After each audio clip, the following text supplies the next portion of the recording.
Let's be honest, business class flights are insanely expensive. We're talking 2,000, 3,000, sometimes even more just for a few hours of comfort. But what if I told you there's a budget airline offering a full flatbed seat experience for a fraction of the price? No champagne, no screens, but yes, a seat that lies completely flat, and it's not what you'd expect. This is AirAsia's Premium Flatbed class. Let's see if it's a brilliant budget hack or a total bust.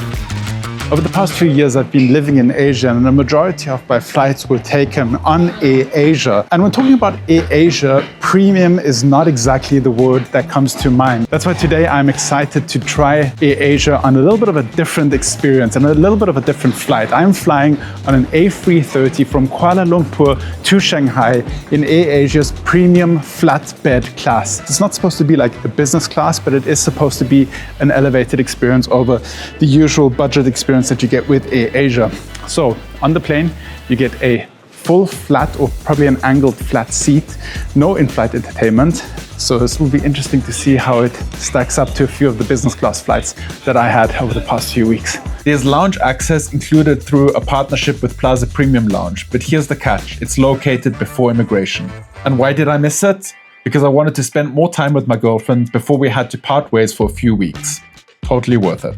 First impressions of the cabin are overwhelmingly positive. I kind of like the color scheme. It goes quite well with this business class vibe. I believe I've flown the seat before on Thai Airways many years ago, like 10 or 12 years. Same angle flat seat. It feels quite comfortable, spacious, especially sitting here in 1K with no seat in front of me.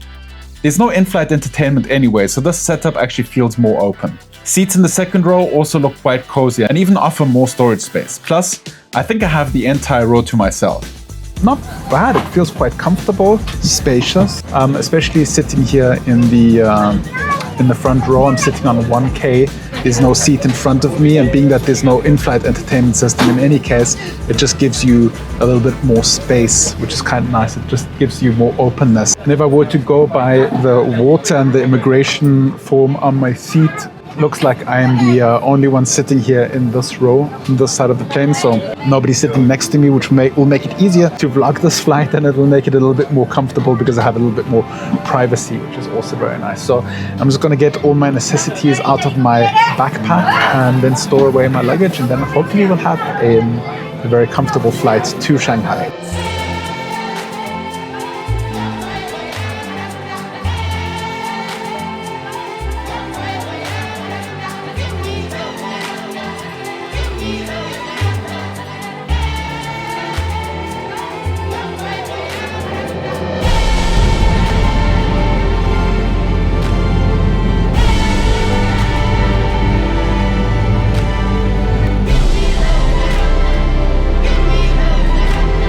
My God, that was one hell of a bumpy takeoff from Kuala Lumpur. That runway is so bumpy. I've never experienced anything like it. It was really hard to just keep the camera just a little bit stable. But once we're in the air, things smooth out, and I could finally kick back and enjoy one of the most unique business class setups I've seen on a budget airline. It's not flashy, but the flatbed seat definitely starts to shine after takeoff. Flat seat, clean blanket, no seatmate. This flight setup actually gave me a moment of peace I didn't expect from a budget carrier. So what's the catch? Let's talk food and drinks. Food is included, but only if you pre-order it when booking. No surprise service on board. No free drinks, just a bottle of water. If you want anything to drink or alcohol, you pay for it on board.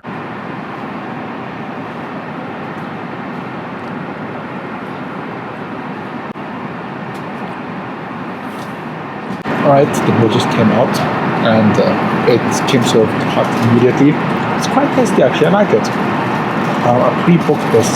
When I booked the ticket, I was able to order it online. And honestly, I think for a budget airline, this is quite good. Considering the ticket price and everything, it's okay. It's just a small batch. Still, a flatbed seat and hot food for less than half of a traditional business class fare, that's hard to beat. Pro tip, if you fly AirAsia Premium Flatbed, don't forget to select your meal online. You won't get fed otherwise. These blankets are really plush and nice, and yeah, I'm getting really cozy here. This is definitely a step up over what you usually get on budget airlines like AirAsia, so I'm really happy, especially this being a very long flight, and I arrived quite late in Shanghai around 1 o'clock in the morning, then you still have to go through all the immigration thing. So it'll give me an opportunity to have a little bit of rest. The lavatory on this flight was clean, but I guess with no thrills. No moisturizer, no scent, just the bare necessities, which I guess is okay. It is 11:24 and about 5 minutes ago, the pilots did the landing announcement. So he said that we were starting our descent, which was quite surprising to me because the aircraft is supposed to land at 20 past midnight. So we're still like an hour away. It seems a little bit early to start the descent, but maybe regulations here in China are different and planes have to descend more slowly. I don't know. We'll see.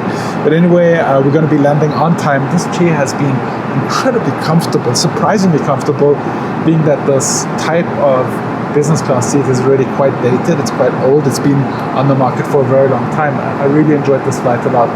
I got comfortable. I got a lot of work done. And I'm excited to land in Shanghai. After a smooth and uneventful cruise, we began our descent into Shanghai. As we approached, the skyline began to light up beneath us, and that's when I realized I was landing just in time for Chinese New Year. From the window, I could see fireworks bursting across the city. It was unexpected, beautiful, and a pretty magical way to wrap up a flight like this.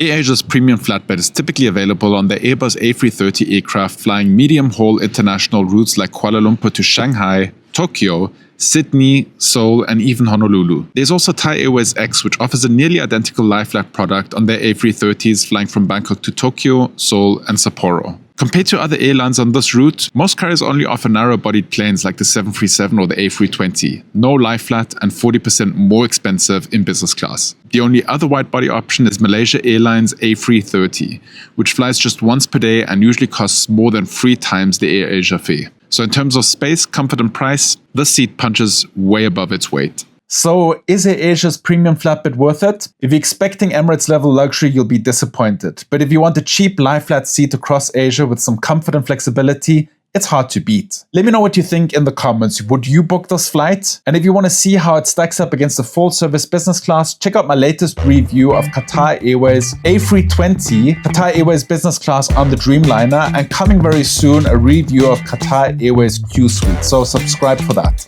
All of my trips and flights are self-funded, so if you want to support me on continuing this journey, please hit that subscribe button right now and turn on the notifications. Also, if you want to support me in creating more content like this, join my Patreon, or maybe just buy me coffee with the links in the description down below. See you guys next time. Bye-bye.